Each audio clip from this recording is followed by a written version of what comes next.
அனைவருக்கும் அன்பு மிகுந்த வணக்கம்.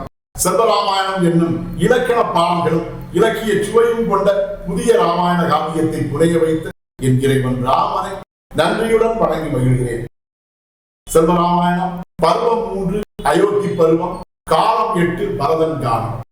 வசிட்டரின் வார்த்தைகளால் பரதனின் முகமடைந்த மாற்றத்தை பார்த்த சத்ருக்கணன் சிரமடைந்தார்.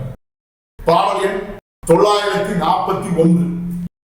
அன்பு சொல்லும் முகக்குறிப்பை அன்பிதயம் உணர்ந்தி துன்பத்தின் மேல் துன்பம் துவள வைத்த உணர்ந்தி நன்மை என அவர் சொன்ன நரக மொழி நினைந்து இன்னமுற்றே இளவருற்றான் இதய வீணை சினந்தி.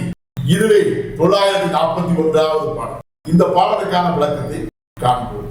அன்பு சொல்லும் முகக்குறிப்பை அன்பிதயம் உணர்ந்தி என்ற முதல் வரிக்கான விளக்கம்.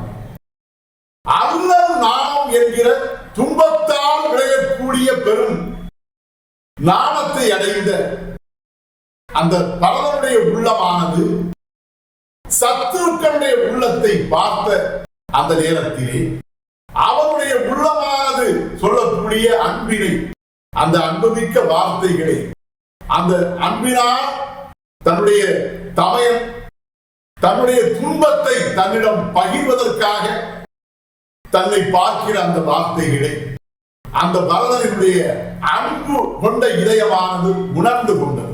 அவ்வாறு உணர்ந்ததால் துன்பத்தின் மேல் துன்பம் துவள வைத்த உணர்ந்து தன்னுடைய தமையனை பெரும் துன்பம், துன்பத்தின் மேல் துன்பம் வந்தடைந்து அவனுடைய உள்ளத்தை துவள வைத்து விட்டது என்று உணர்ந்து கொண்டு நன்மை என அவர் சொன்ன நரக மொழி நினைந்து நன்மை பயக்கும் என்று வசிட்டர் முதலான அந்த முனிவர் யாவரும் சொன்ன நரக மொழி என்கிற அந்த பெரும் துன்பம் பயக்கக்கூடிய அந்த வார்த்தைகளை பரதனுக்கு பதிலாக சத்ருக்கணன் தந்தைக்கு ஈமச்சடங்கை செய்யட்டும் என்று அவர்கள் கூறிய அந்த வார்த்தைகளை எண்ணி பார்த்து இன்னமுற்றே இளவர் உற்றா இதய வீணை சினந்தி பெரும் துன்பம் அடைந்த அந்த சத்ருக்கணன் என்கிற அந்த இளவன் தன்னுடைய உள்ளத்தில் எழுந்த சினத்தை போலவே, துன்பத்தை போலவே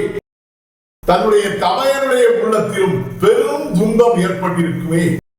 இவ்வாறெல்லாம் என்னுடைய தமையனை இவர்கள் வேதனைப்படுத்துகிறார்களே என்று எண்ணி மிகவும் துன்பமடைந்து அவனுடைய இதய வீணை என்கிற அமைதி மிகுந்த நல்ல இசையை மீட்டக்கூடிய வீணையை போன்று நல்ல அமைதி மிக்க இன்பம் பயக்கும் வார்த்தைகளை பேசக்கூடிய அவனுடைய இதயம் கூட மிகவும் சிரமடைந்து போய் சிரம் மிகுந்த வார்த்தைகளை அந்த முனிவர்களை நோக்கி வெளிப்படுத்தியது.